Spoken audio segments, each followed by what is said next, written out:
Oke, yuk kita bahas salah satu unit paling ikonik dalam sejarah game strategi.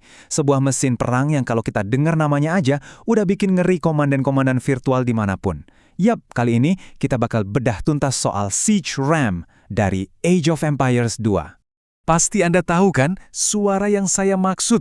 Ini bukan soal dentingan pedang atau derap kuda loh, tapi suara berat yang ritmis.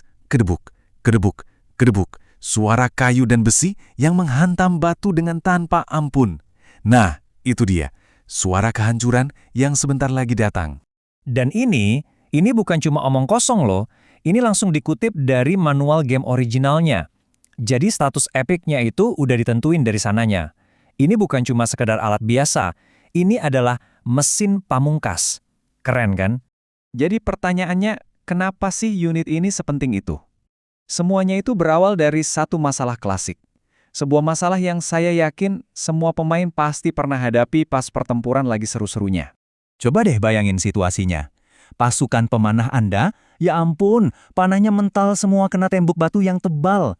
Kavaleri cuma bisa mondar-mandir di luar, nggak bisa apa-apa. Nah, disinilah dilema strategis itu muncul. Kita butuh solusi yang brutal tapi efektif. Nah, jawabannya itu nggak instan. Solusinya itu berevolusi, tumbuh besar bareng kerajaan Anda.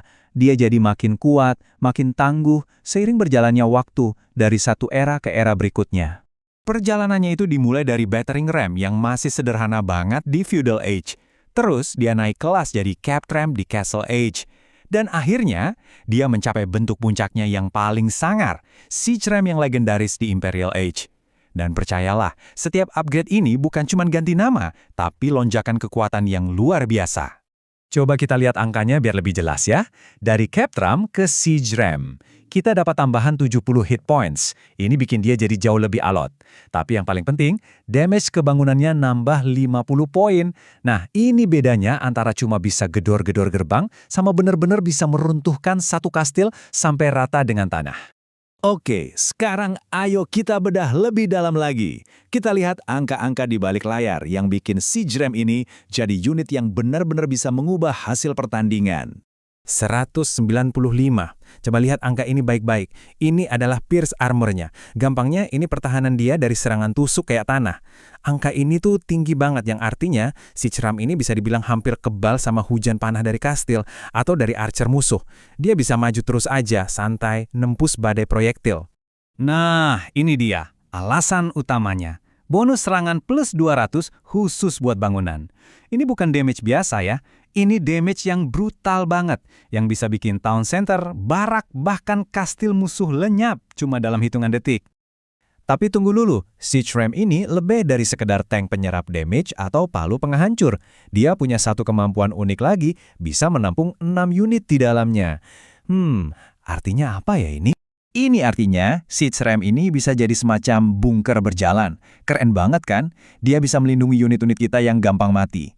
Dan yang lebih gilanya lagi, kalau kita isi pakai inventory, Ram ini bukan cuma jadi lebih cepat jalannya, tapi pukulannya juga makin kenceng. Wah, ini sinergi yang sempurna banget. Punya unit yang kuat itu satu hal, tapi tahu cara pakainya dengan benar? Nah, itu baru kunci kemenangan. Sekarang yuk kita bahas gimana caranya memaksimalkan potensi Siege Ram ini di medan perang. Peran taktisnya ini jelas banget. Dia ini mimpi buruk buat semua jenis bangunan, trebuchet, dan pastinya para pemanah. Tapi, dia juga punya kelemahan. Dia lemah banget kalau ketemu unit-unit melee, kayak kesatria atau champion, yang bisa deketin dia. Dan harus hati-hati juga sama mesin kepung lain, terutama Mangonel. Jadi, kuncinya itu sinergi. Pertama, selalu kawal rem Anda pakai infanteri, buat melindungi dari serangan jarak dekat. Kedua, manfaatkan badannya yang tebal itu, buat jadi tameng hidup pasukan Anda yang lain. Ketiga, jangan lupa isi remnya pakai infanteri, biar makin ngebut dan makin sakit pukulannya. Dan yang paling penting nih, jangan cuma incar bentengnya, tapi hancurkan pusat ekonominya, lumpuhkan musuh dari akarnya. Nah, sekarang kita masuk ke bagian yang paling seru.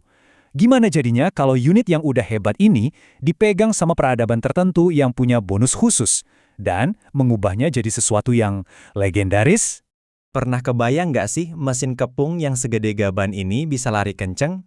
Seberapa kenceng emangnya? Jawabannya luar biasa. Siege Ram punya bangsa Mongol, kalau udah diisi penuh dan dapat upgrade drill, itu jalannya bisa secepat Scout Cavalry. Sekali lagi, secepat kavaleri pengintai. Dia bisa lari lebih cepat dari kebanyakan pasukan jalan kaki. Bayangin aja horornya ngelihat roket penghancur ini memesat ke markas Anda. Oke, itu soal kecepatan. Sekarang gimana soal ketahanannya? Seberapa tebel sih kulit Siege Ram ini?